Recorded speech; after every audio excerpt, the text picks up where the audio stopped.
Bonjour, je suis très honoré de présider cette biennale européenne d'histoire locale à Tulle. Je voudrais d'abord parler de Jean Bouthier, parce que Jean Bouthier en a été le créateur et il en est l'organisateur en quelque sorte.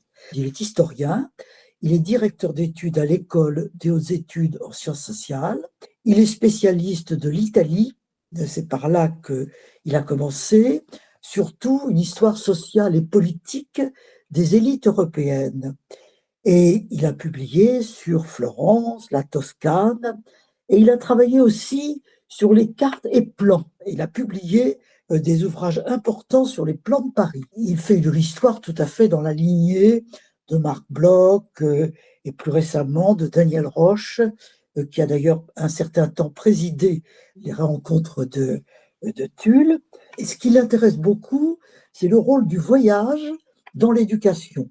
Il est corrézien. Hein, et il s'implique beaucoup dans l'histoire locale, dans une perspective européenne. Et c'est comme cela qu'il a créé à Tulle, avec son épouse, cette biennale européenne d'histoire locale à Tulle en 2021. La première édition était sur les années 50 en Europe. Il a d'ailleurs publié un livre, Tulle, années 50, une petite ville en France, avec une préface d'Alain Corbin, qui est un autre grand spécialiste de la région. Et en 2023, la deuxième édition était sur boire et manger localement, histoire du terroir. Et puis voilà la troisième édition. Et cette troisième édition porte sur les industries et l'industrialisation. C'est un magnifique programme qui est ici proposé. Et ce qui me frappe, c'est d'abord la diversité des participants. Les instances régionales, bien entendu, la Chambre d'agriculture de Corrèze, la Chambre de commerce, la Chambre des métiers et de l'artisanat, et autres, des coopératives, comme la fromagère de l'Aïole. Il y a aussi des universitaires et des chercheurs, Mathieu Arnoux, Patrick Fridanson, François Thébault, qui viendra pour les femmes, et des personnalités. François Hollande lui-même viendra faire une intervention. Ce qui me frappe aussi, c'est la diversité des sources utilisées. Bien entendu, les archives industrielles, l'architecture, la place du cinéma. On est très frappé de voir l'importance qui est donnée au film. Il y a toute une demi-journée qui sera consacrée au cinéma. Et puis, ce qui me frappe également, c'est la diversité des aspects abordés.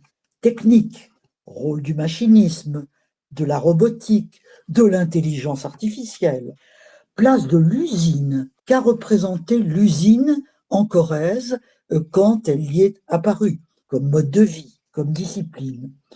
Et puis, ce qui me frappe également, c'est l'importance donnée à l'histoire dans tout cela. Hein.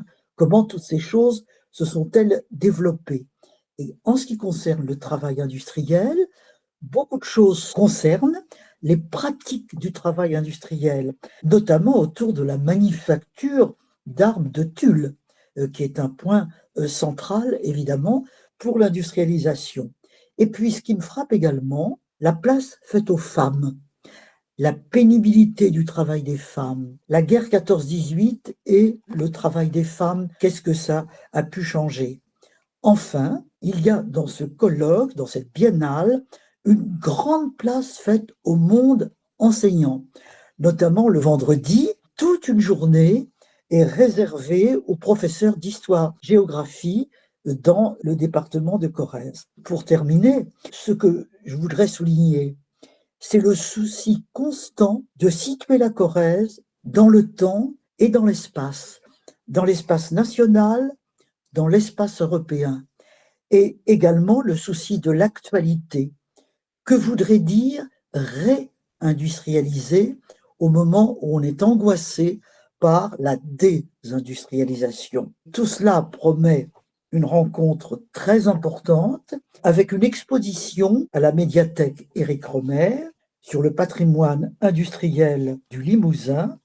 Et puis, il y aura la librairie Préférence qui, pendant toute la durée du colloque, présentera des ouvrages.